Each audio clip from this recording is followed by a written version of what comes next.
জীবন কখন সহজ আবার কখন যেন ভীষণ কঠিন আমাদের হাতে থাকা জীবনের প্রবাহ ও সংগ্রাম নিয়ে কিছু লেখা আছে।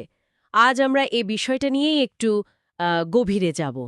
হ্যাঁ, এই লেখাগুলো জীবনের একটা খুব পরিচিত কিন্তু মানে গভীর দুটো দিকের কথা বলে। একটা সাবলীল গতি আর অন্যটা তীব্র সংগ্রাম, দুটোই একসাথে থাকে। ঠিক, এই লেখাগুলোয় জীবনের দুটো আলাদা ছবি, কখনো সব মসৃণ, আবার কখনো পথ চলাটাই যেন যুদ্ধ। আমাদের আজকের লক্ষ্য হল এই দুই অবস্থার পেছনের কারণগুলো বোঝা আর সবচেয়ে কঠিন সময়ে কোনটা আমাদের আসল ভরসা হয়ে দাঁড়ায় সেটা একটু দেখা। চলুন শুরু করি। অবশ্যই এখানে দেখার বিষয় হলো এই দুটো অভিজ্ঞতা কিভাবে পাশাপাশি থাকে আর একটা থেকে অন্যটায় যাওয়ার প্রক্রিয়াটা কেমন। শুধু সহজ বা কঠিন সময়ের বর্ণনা না, বরং এই পরিবর্তনের মানেটাও বেশ গুরুত্বপূর্ণ। লেখাগুলোতে জীবনের একটা বিশেষ সময়ের কথা বলা হয়েছে, যখন সবকিছু খুব সহজ লাগে, মনে হয় যেন একটা আম, অদৃশ্য স্রোত আমাদের ঠেলে নিয়ে যাচ্ছে, তেমন চেষ্টা ছাড়াই কাজ হয়ে যাচ্ছে। এটাকে কি নিছক ভাগ্য বলবো নাকি অন্য কিছু?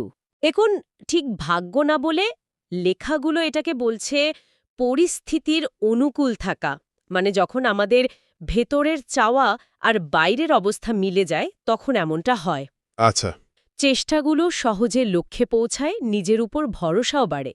তবে লেখাগুলো এটাও মনে করিয়ে দেয় যে এই সহজ ভাবটা অস্থায়ী। চিরস্থায়ী নয়। একদম। জীবনের নিয়মিত বদলানো, তাই না? এই সহজ পর্বটাও সেরকমই, অনেকটা ঝড়ের আগের শান্ত অবস্থার মতো।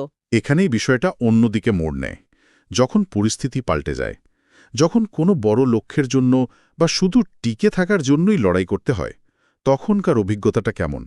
লেখাগুলো বলছে তখন শুধু ওই নির্দিষ্ট কাজটাই কঠিন লাগে না, জীবনের প্রতিটা দিকই যেন ভারী হয়ে ওঠে। ব্যাপারটা কি এতটাই ছড়িয়ে পড়ে?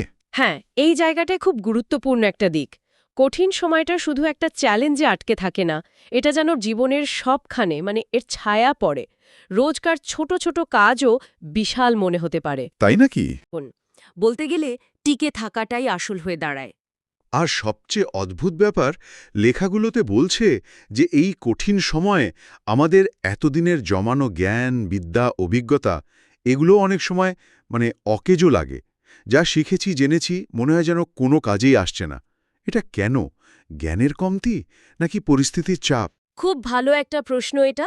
লেখাগুলো বলছে এর কারণ হল চরম সংকটের সময় চ্যালেঞ্জটা শুধু বুদ্ধির থাকে না, সেটা মনের অনেক গভীরে, একেবারে অস্তিত্বের স্তরে গিয়ে ধাক্কা দেয়। আচ্ছা।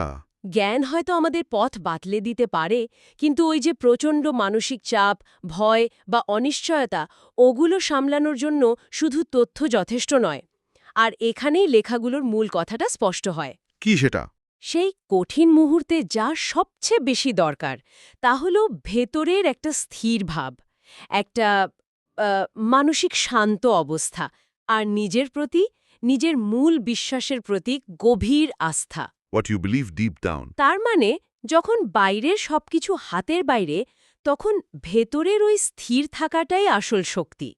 জ্ঞান বা পরিস্থিতি নয়, বরং এই ভেতরের জোরটাই চাবিকাঠি। একদম। লেখাগুলো এটাই বলতে চাইছে।